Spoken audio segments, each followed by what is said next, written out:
2024 లేదా 25లో డిగ్రీ లేదా బీటెక్ చదివారా? సాఫ్ట్‌వేర్ జాబ్ కోసం ఎదురు చూస్తున్నారా? అయితే కోడ్ జ్ఞాన్ 100 డేస్ కోర్సులో చేరండి, జాబ్ సాధించండి.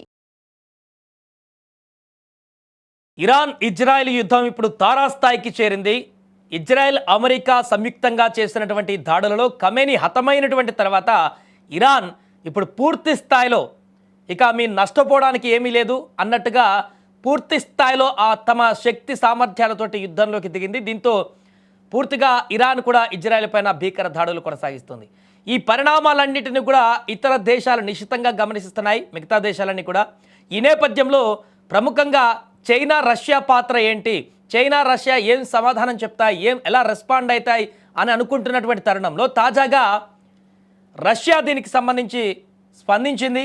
ఇరాన్ పైన ఇజ్రాయెల్ అమెరికా చేసినటువంటి దాడులను రష్యా అధ్యక్షుడు పుతిన్ ఘాటుగా స్పందించాడు ఈ యొక్క ఘటనలపైన.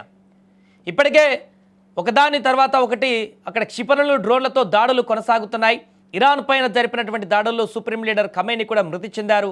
ఈ విషయాన్ని ఇరాన్ మీడియా కూడా అధికారికంగా ధృవీకరించినటువంటి తర్వాత నెలకొన్న పరిస్థితులు చూసాం. అయితే ఈ దాడుల్లో ఖమేనీ కుమార్తె, మనవడు, కోడలు, అల్లుడు మరణించినట్టుగా వెల్లడైంది. ఇజ్రాయెల్ దాడులు ప్రారంభించినటువంటి కేవలం 30 సెకండ్లలోనే ఇరాన్ సుప్రీం అయతుల్లా అలీ ఖమేనీతో పాటుగా 30 మంది సీనియర్ అధికారులు హతమైనట్టుగా తెలిసింది.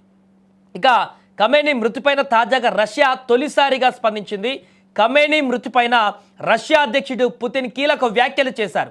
ఖమేనీ మరణాన్ని పుతిన్ ఒక క్రూరమైనటువంటి హత్యగా అభివర్ణించారు. ఇరాన్ పైన అమెరికా, ఇజ్రాయెల్ జరిపినటువంటి వైమానిక దాడులను ఆయన తీవ్రంగా ఖండించారు. ఖమేనీ హత్య మానవ విలువలు, అంతర్జాతీయ చట్టాలకు విరుద్ధంగా ఉందని కూడా అన్నారు.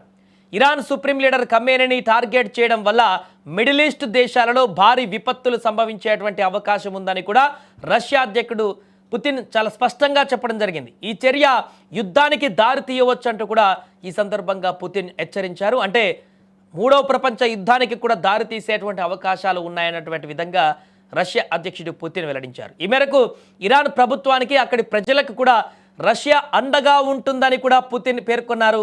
ఖమేనీ మరణం కేవలం ఇరాన్కే కాకుండా ఆ ప్రాంతంలోని స్థిరత్వానికి మాయని మచ్చ అని పుతిన్ స్పష్టం చేశారు. ఈ చర్య అమెరికా దురహంకారానికి నిదర్శనం అంటూ కూడా పుతిన్ అమెరికా అధ్యక్షుడు ట్రంప్ పైన తీవ్రంగా మండిపడ్డారు. ఇక ఇజ్రాయెల్, ఇరాన్ మధ్య యుద్ధం కారణంగా గగనతలం మూసివేసిన నేపథ్యంలో రష్యా పౌరులు తీవ్ర ఇబ్బందులను కూడా ఎదుర్కొంటున్నారు. ప్రస్తుతం 2 లక్షల మంది రష్యన్ వాసులు వెస్ట్ ఆసియా ప్రాంతాలలో చిక్కుకుపోయినట్టుగా వివిధ కథనాల ద్వారా స్పష్టమవుతుంది. ఇక రష్యాకు ప్రధాన రవాణా కేంద్రంగా ఉన్న యుఏఈలో విమానాశ్రయాలు మూతపడడం వల్ల పర్యాటకులు, ప్రయాణికులు గమ్యస్థానాలకు చేరుకోలేక తీవ్ర ఇబ్బందులు పడుతున్నారు. ఏదేమైనా కూడా ఈ యొక్క ఖమేనీ హత్యకు సంబంధించినటువంటి అంశంలో రష్యా అధ్యక్షుడు పుతిన్ ఇక రంగంలోకి దిగినట్టుగా తెలుస్తుంది. అక్కడ ఉన్నటువంటి ప్రజలకి, ఇరాన్లో ఉన్నటువంటి ప్రజలకి తమ యొక్క మద్దతు ఉంటుంది. ఆ ప్రాంత ప్రజల యొక్క పూర్తిగా వారికి అన్ని సహాయ సహకారాలు అందిస్తామనేటువంటి విధంగా పుతిన్ మాట్లాడినటువంటి సందర్భం చూస్తే ఇక ఇరాన్కి పూర్తి స్థాయిలో రష్యా బ్యాక్ ఎండ్లో నిలవబోతుందా అనేటువంటి ప్రశ్నలు కూడా ఇప్పుడు ఉత్పన్నమవుతున్నాయి. మరొక వైపు చైనా కూడా స్పందించాల్సిన అవసరం ఉంది. చైనా ఏ రకంగా ఇనిషియేట్ తీసుకుంటుంది? రష్యా అయితే చాలా క్లియర్గా చెప్పింది. ఖమేనీ హత్య అత్యంత దారుణమైనటువంటి, క్రూరమైనటువంటి చర్యగా అభివర్ణించింది. ఇక పుతిన్ అయితే అమెరికా అధ్యక్షుడు ట్రంప్ పైన నేరుగా విమర్శలు సంధించాడు. ఇండైరెక్ట్గా ఇలాంటి చర్యలు చాలా తీవ్రమైనటువంటి పరిణామాలకు దారితీస్తాయి, యుద్ధాలకు తీస్తున్నాయి అన్నటువంటి విషయాన్ని కూడా చెప్పారంటే ఇది ఇంకా కొద్ది గంటల్లోనే, కొద్ది రోజుల్లోనే ఇది తీవ్ర స్థాయికి చేరేటువంటి అవకాశాలు ఏమన్నా కనిపిస్తున్నాయి అనేటువంటి ప్రశ్నలు కూడా ఉత్పన్నమవుతున్నాయి. అంటే ఇప్పుడు ఇరాన్ ఒంటరి కాదు అనేటువంటి సందేశాన్ని కూడా రష్యా అధ్యక్షుడు పుతిన్ ఈ యొక్క స్టేట్మెంట్ల ద్వారా జారీ చేసినట్టుగా కనిపిస్తుంది.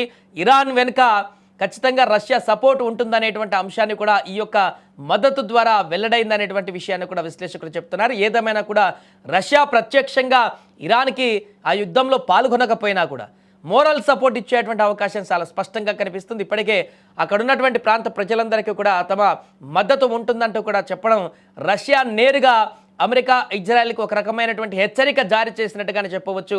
ఇజ్రాయెల్, అమెరికా చేసినటువంటి దాడులు, దానివల్ల ఖమేనీ చనిపోవడం అనేది, సుప్రీం లీడర్ చనిపోవడం అనేది ఇది అత్యంత మానవతా విలువలను దెబ్బతీసేటువంటి అంశంగా కూడా పేర్కొంటూ తీవ్ర స్థాయిలో ఇప్పుడు రష్యా అధ్యక్షుడు స్పందించినటువంటి తీరైతే రాబోయే రోజుల్లో ఎలాంటి పరిణామాలకు దారి తీయబోతుందా అనేటువంటి ఒక కొత్త చర్చకైతే ఇప్పుడు దారితీసింది.